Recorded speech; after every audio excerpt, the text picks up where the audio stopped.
রাজধানীর রায়েরবাজারে gas leakage থেকে আগুনে একই পরিবারের 4 জন দগ্ধ হয়েছেন।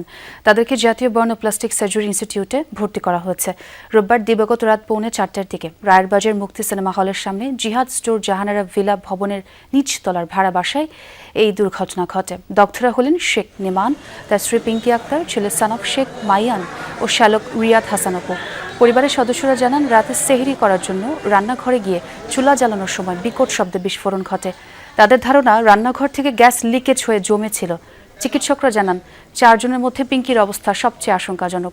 শিশু মাইয়ান ও তার বাবা নোমানকে হাই ডিপেন্ডেন্সি ইউনিটে রাখা হয়েছে।